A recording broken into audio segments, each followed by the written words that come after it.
Good post. morning. We're a little late today. It's my fault. I couldn't find a quiet place. Work. You can see this, the beautiful artwork behind me. But Denise, what's the buzz this week? What's going on? Well, there's a little bit of movement around here today.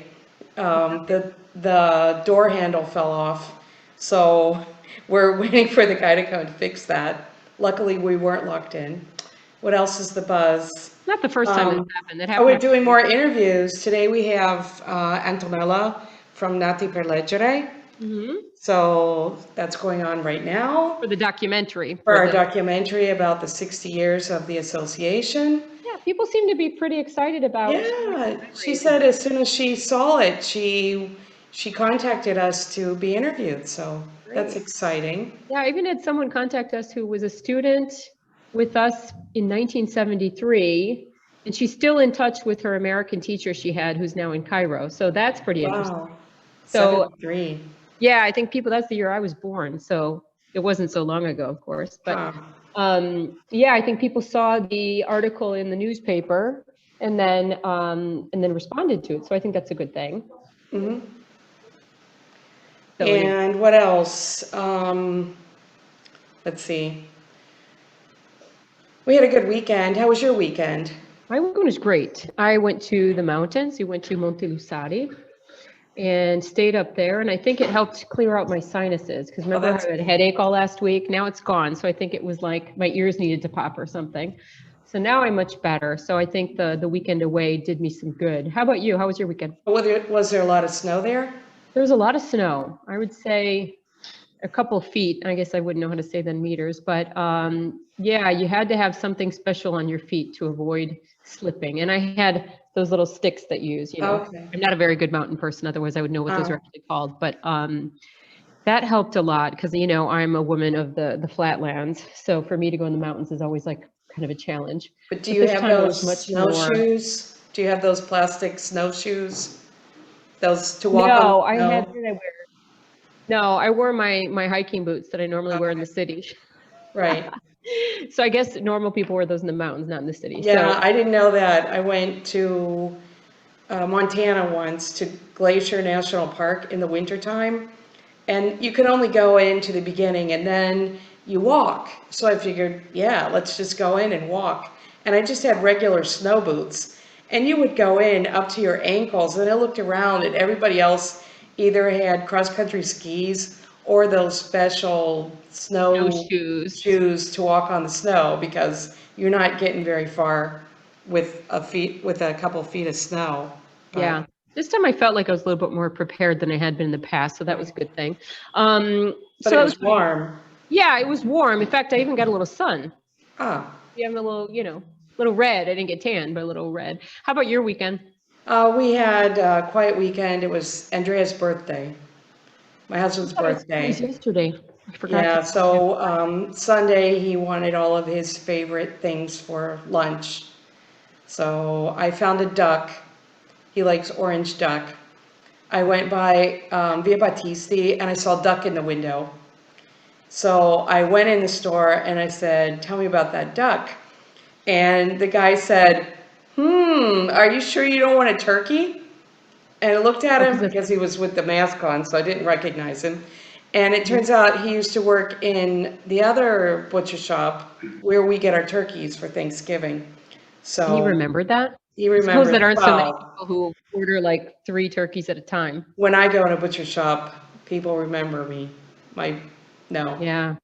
So I said no. I can imagine. Just going for that duck this year. So it was good. Yeah. And we had truffles, pasta, tagliolini with truffles. Well, those little stars of truffles. That was good. I wanted fusi, but I couldn't find fusi. My Bosco used to have fusi, and they must have either run out or they changed suppliers, so no fusi. Oh, bummer. So that was that. Fusi, for our American friends, is the kind of pasta that they make in Slovenia that's kind of like rolled, and they use around here with truffles and with, I don't know what else you eat. Oh, maybe goulash and that kind of thing. Yeah, like chicken goulash kind of stuff like that.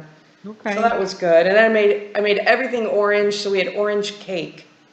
Ooh. So I had an orange cake, And Milena, my friend from book club, brought me some clementine marmalade that she made. Wow. So I put that inside, and then I made buttercream frosting with orange peel and orange juice. So it's Wow. very high calorie. There was a lot of butter and fat and everything, and I think I'm done. Yeah, done with Like a butter. master chef this weekend. Now you don't have to cook for like another month, Yeah. right? Get Well, some. he's got leftover duck for lunch, Okay, well done. and yeah, that'll work. Good. And tagliolini for lunch tomorrow, so that will work too. Perfect. Good. We love Yeah. leftovers. So last week on Thursday, we had a guest in our writing class I wanted to tell you about. So this is my friend Noel Cagle, he's an interesting person on his own, but he also used to be neighbors with the Amish community in Western Wisconsin, not far from actually the Mississippi River. And anyway, so he came to talk about his experience with the Amish living next door. It was interesting because one of our participants had actually been to Lancaster and visited the Amish there. So she had her experience and he had his. So it was interesting kind of talking about that. And it was an interesting class because we got to look at the Amish community instead of just looking at them as, oh, they're so backwards, 100 years ago, blah, blah, blah.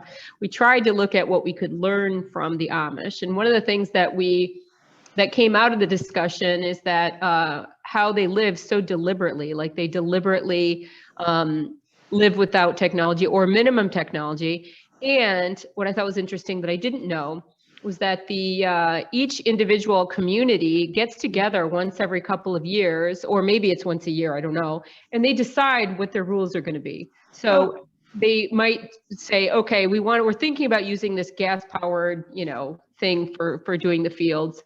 Do you think we can do this? And so they actually have a meeting to decide if it's something that will actually help the community or it will keep them distant from each other. And so that's why different communities, because the communities are like 30 or 40 families big because they have to be able to get to each other, right? Because they don't have cars. But they also need to be able to fit all those people in someone's house because their church services are in your house. So you want to go too much over that. But in those groups, they're going to make their own decisions. So I thought that was pretty interesting. And you were reading up on something with the Amish. Well, I watched some of those documentaries. There was a series that you posted, and I was interested in it because also in Ohio, there are a lot of Amish, and especially in Indiana, right next to Ohio.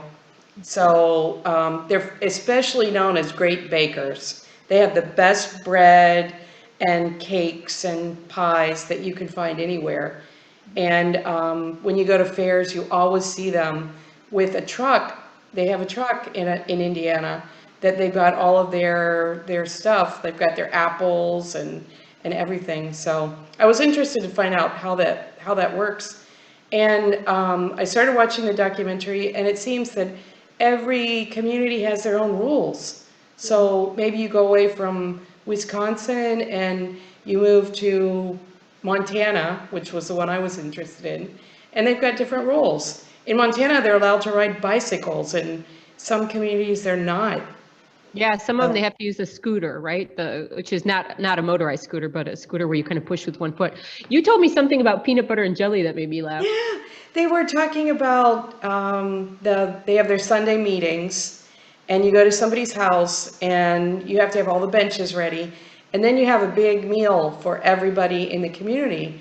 And one of the people said that what he most remembers about those lunches is eating peanut butter and jelly. Every meal had peanut butter and jelly. And you're a big peanut butter fan. I'm a huge So peanut butter I fan. thought of you, and he said it was the best peanut butter in the world. Because Well, it wasn't just plain peanut butter, it's peanut butter with maple syrup, and yeah. that sounds really good. Plus, I was thinking, after you told me, I was thinking, gosh, plus they've got that great bread, because peanut butter is always good. Peanut butter is great on a spoon. Peanut butter is great on an apple. Peanut butter is always good.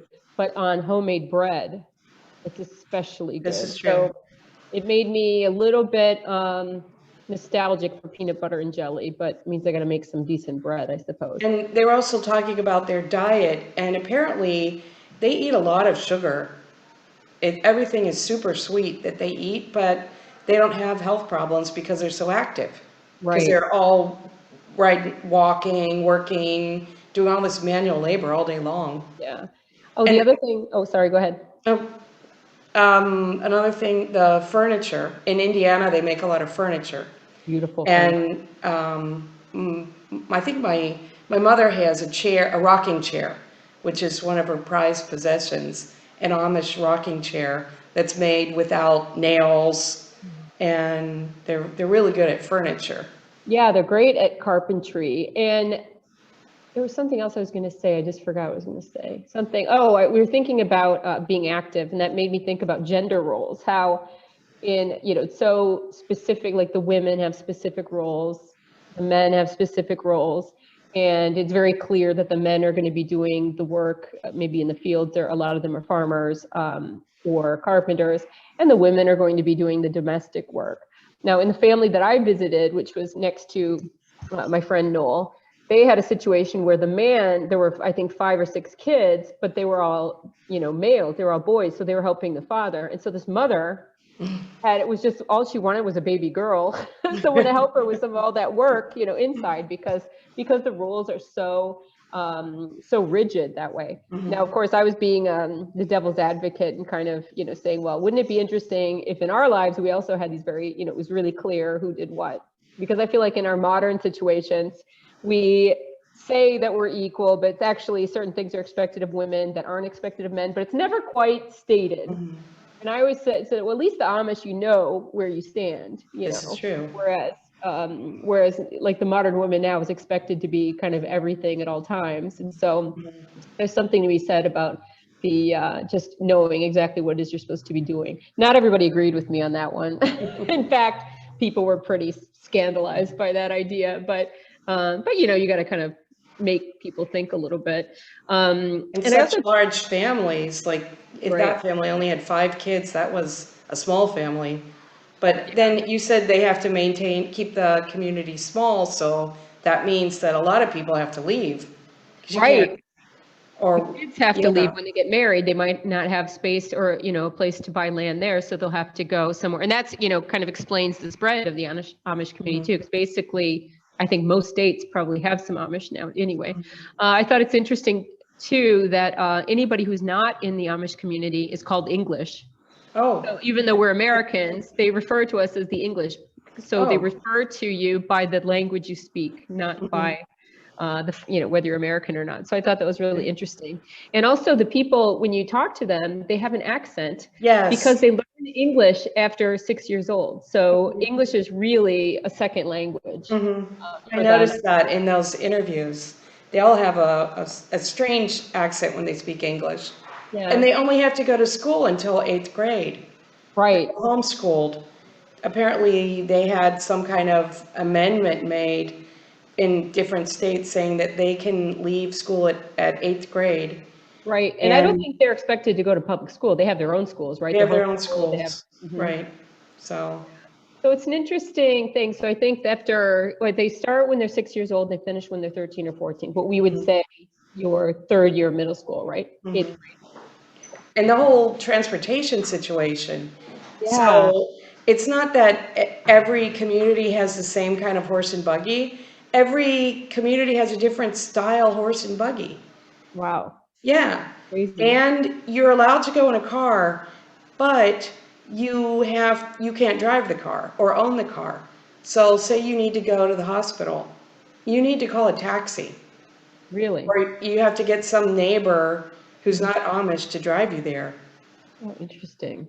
Really interesting. So, and there is, definitely contact between the Amish and the English, as they call them, but it came out that they were very friendly, but never friends. So there's always this kind of distinction between them that you never quite are accepted, which can be kind of, if you're living by them, can feel like you're a little bit isolated, but at the same time, that's how some of these communities are. So I don't know, it's an interesting, people have been asking me to do a lesson about the Amish for a couple of years. I don't know why I resisted it, because I love reading about the Amish. I love studying them. And I think we have even a book in the library that I donated that was about the history of the Amish that I found really fascinating. The other thing that's interesting about them is that they're Anabaptists, they get baptized as adults. So by the time you get baptized, you're actually making a decision, a deliberate decision to take part in that community. And the year before that, you actually can leave and experience the world outside. And then when you get baptized, you make a decision to either come back or leave. The problem, of course, is if you leave, you can't come back. You're really basically. Oh, really? Oh, you can't go back. You can't go back, and you lose contact with your family. So many people who maybe kind of liked having it, wouldn't anyway, because family's so important. And enforce at the heart of the Amish community is religion, of course, but also people, relationships with people. In fact, all of those rules about technology are really about preserving the relationships between people. So that's why like a smartphone would be something that doesn't contribute to the community, but instead keeps people further apart. So, when you think about things in those terms, making that decision is really about choosing relationships over things. So it's so I think we have a lot we can learn from them. Well, the last time I was in Indiana, we stopped at one of these furniture stores, and they sell furniture and they sell homemade like bonnets and buckets and all kinds of stuff. And there was a teenager behind the cash register. They had electric cash register, and she had a smartphone. So apparently in your business, you're allowed to have these modern conveniences because it's for your business, because by law you have to have a cash register. So, but you have to leave that stuff in your business when you go home at night. And apparently a lot of them don't even have indoor plumbing. I thought that they would have that at least. No, they still have outhouses and stuff. So it's a tough life. It's kind of weird that we have them, don't you think? To have a bathroom in your house. I mean, that's an extra room you could be using for something else, right? Well, I enjoy having a bathroom in my house and hot water. Yeah, I was going to say, now that you have hot water again, weren't you without hot water recently? Yeah, we were without hot water for a couple weeks when our heater blew out. But now everything is good again. The heat is working, hot water's working. I think I would really miss hot water over the long term, especially in the winter. Like, can you imagine with 2 feet of snow going out to the outhouse? Yeah, I know, I can't. But it's also one of those things where, like, if your heater's going to go out, it's not going to go out in the middle of summer. It always goes out now. You're not the only one. Right. I know that has had that problem in this period that got really cold all of a sudden. And what about Texas? Have you seen? I read 75% of the United States is under snow.